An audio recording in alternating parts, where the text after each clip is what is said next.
All right, ladies and gents, the Screen Actors Guild Awards just wrapped up here a few minutes ago, and you can barely see me. Here I am. All right, so we don't have a whole bunch to talk about tonight. Thank goodness a lot of stuff went to plan.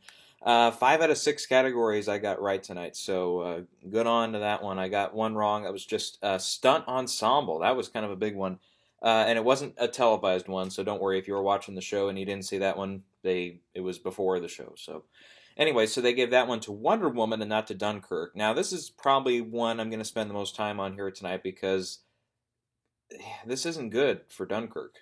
No, not at all. I mean, if you can't even win, and it's the only film really. I mean, Wonder Woman. Yeah, you got some people that say it could sneak in for Best Picture, and I just put it in for the sound editing category. So I do have it getting at least one nomination on Tuesday morning. But yeah, when Wonder Woman is your biggest competition, and in terms of the Oscars for Best Picture race, it's a pretty much non-contender. For a non-contender to win that over Dunkirk, which was at one point, according to a lot of the sites, the front runner for the whole Best Picture prize. To see that down, it just can't even talk now. To see it just fall down to Wonder Woman is it's not good. And in PGA, I didn't do a video on that, but that one went to Shape of Water, so Dunkirk didn't win there either. But then again, neither did Three Billboards. Neither did Get Out, neither did Lady Bird. So, yeah. So we've got a little bit of mystery left in Best Picture, because now Shape of Water has won Critics' Choice, and it's won the PGA. Now we've seen Three Billboards has won the Golden Globe for Drama and the Screen Actors Guild for Ensemble.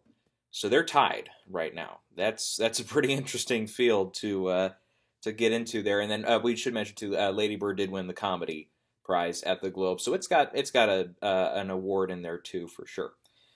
So moving forward, we don't really have a big award show coming up until DGA, I believe. I don't have my calendar pulled up right now, but I think DGA is the next one. The next televised one for some people is going to be BAFTA.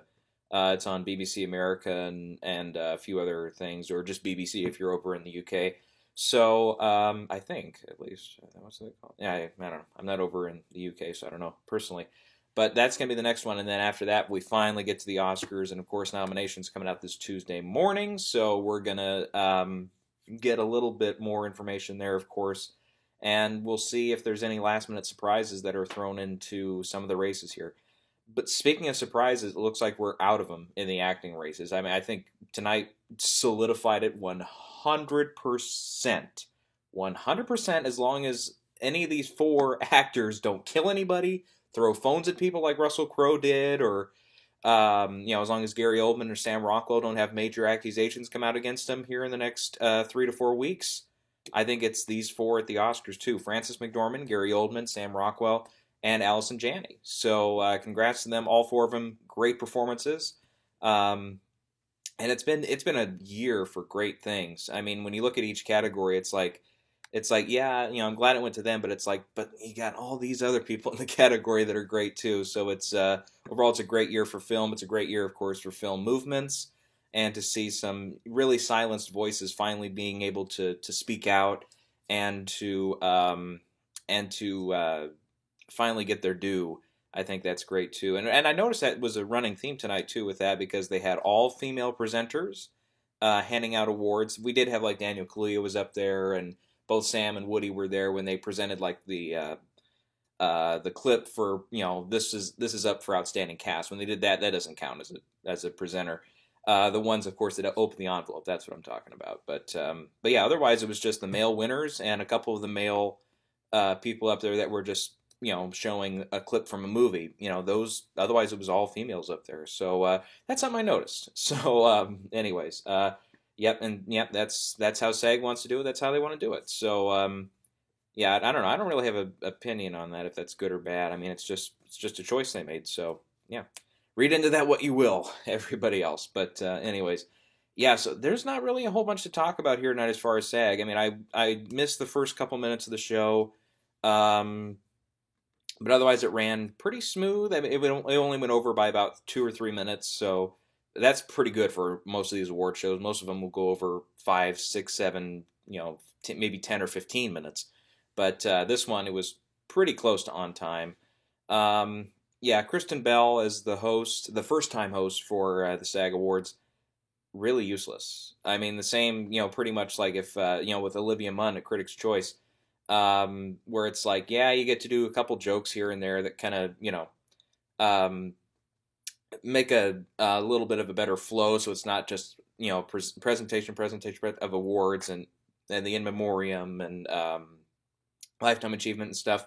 So obviously I get the point there and everything, but it's like, yeah, these like the Globes, they have that big start, the big monologue at the beginning, and the Oscars always do that and everything. So it's like, that makes more sense. But when you got like Critics' Choice and SAGs and all that, when you have more time constraints, it makes it a little harder to do that. So unless they want to change that and they want to make the SAGs 2.5 hours, same with Critics' Choice, going forward, then we can throw in the monologue and have kind of more of a running theme with the host and things like that. Maybe it makes for a better show. Maybe things are just fine as they are, which I think they're okay. But obviously you can extend it if you want to. I think.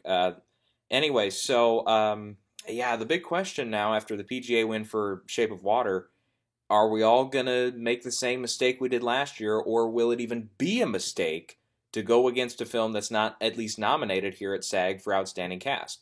Because, yeah, like I said, I don't know why this year has to be the year that rule is broken, especially after La La Land last year. We all, I mean, not all, but 98% of us who predict these awards had La La Land winning Best Picture, and we all went against the SAG rule, and we were all like, yep, that's going to go out the window this time. But nope, it didn't. It didn't. So of the ones tonight, though, I mean, definitely Three Billboards has caught all the steam it can after the Globe win and now the win here at SAG. It's looking good to do well Oscar morning. I have it getting into, I think it's, okay, I had it pulled up here, and we did the rundown a while ago, but now I don't know, I got rid of it or something. It's 8 or 9 nominations, Oscar morning. Even if it ends up with like 6 or 7, that's still a good number. If it gets anything less than 6, then we know it's in trouble. Lady Bird, I have getting 5. I think if it gets more than that, then it definitely is a sign of strength. Less than that is trouble. Get Out, I have getting 5 nominations. Again, anything more is a good show of support. Anything less is not great for it. I did take out both of the sound categories for Shape of Water. I'll do a final predictions video tomorrow for all the Oscar categories, all 24 categories, and that. But for now, I took it out of the sound categories, and I put Wonder Woman in for editing, sound editing, I mean, and I put the post in for sound mixing, just off of the fact that Spielberg movies always get in there. But I might switch that one around to something else later, but I haven't 100% made up my mind there. And also, one more thing, I took out the post for original screenplay. I put in The Big Sick. I did not put in I, Tonya for that one. I put in The Big Sick. And I can see it kind of being, because it reminded me, there was a movie a couple years ago, Brooklyn. Remember that one? It got in for screenplay, an acting award, and for picture. So I think the same could happen for Big Sick if it gets the 5% popular vote to get in for Best Picture. If not, it's still screenplay and actress in a supporting role. Good sign for the movie, too. Anyway, so, yeah, that's the thing is, yeah, if the SAG rule gets broken this year and it is a Best Picture winner that's not even nominated at SAG, it's definitely Shape of Water. It's got enough support behind it. It'll have the most nominations. I don't see it winning BAFTA right now. I think that's going to be between Three Billboards and Dunkirk. I'm trying to think here. DGA is going to go for it, for sure. Guillermo pretty much has that thing wrapped up. Yeah, I was going to get back to this, but yeah, the Dunkirk thing not winning for stunts here tonight, that's bad. That's a bad sign for Dunkirk. Now, I'm not, I'm not going as far as this, but I'm saying now it's like, Nolan's gotten in for director everywhere he could up to this point, right? Well, if the strength is not there for Dunkirk, at least just based off of some of the stuff we've seen, like it won 1 Critics' Choice Prize, and it was tied with another film. It won 0 Globes. It lost PGA. Didn't even win that stunt category tonight at SAG. what if we are totally overestimating? Excuse me. What if you're totally overestimating? Now I can't even talk. What if we are totally overestimating the movie and it's not a solid contender for Best Picture? Maybe Nolan misses out for director. I mean, he missed out for Inception. He missed out for Darkest Hour, for The Dark Knight. Yeah, I want to see. I want to see that one. Darkest Hour is directed by Christopher Nolan. That'd be great.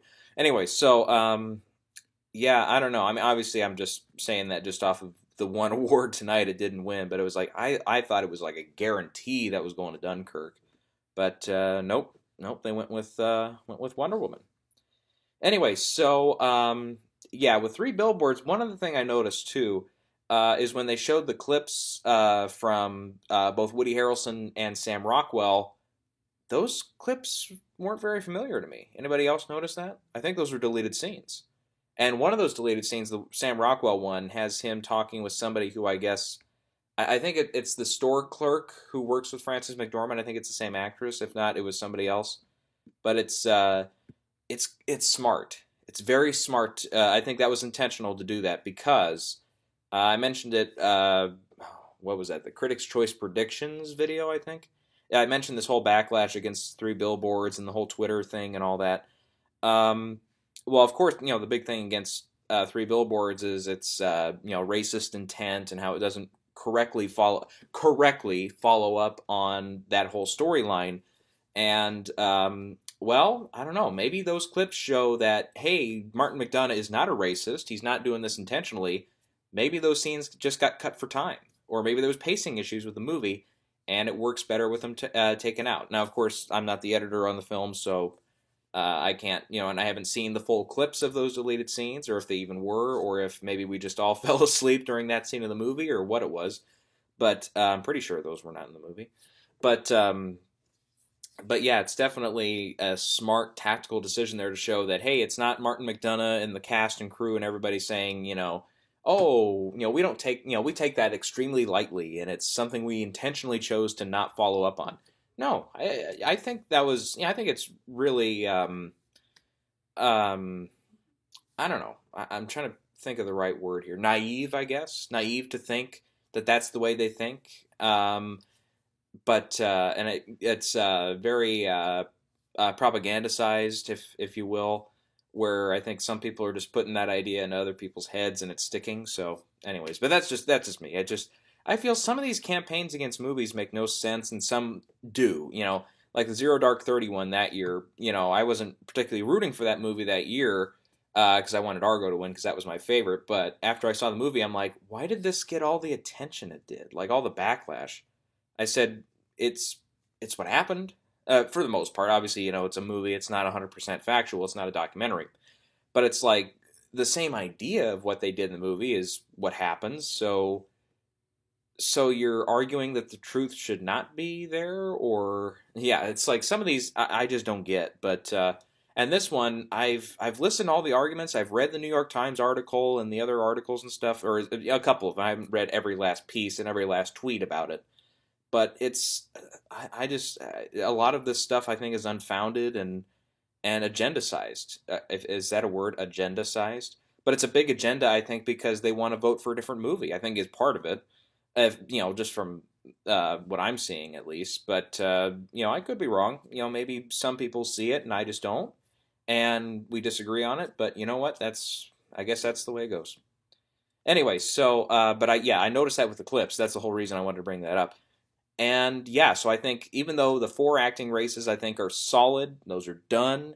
I don't see any room for anybody else coming in to steal any of those prizes away, at least not right now. And again, barring any murders or big allegations coming out against anybody, I think these 4 acting races are done. They're set in stone.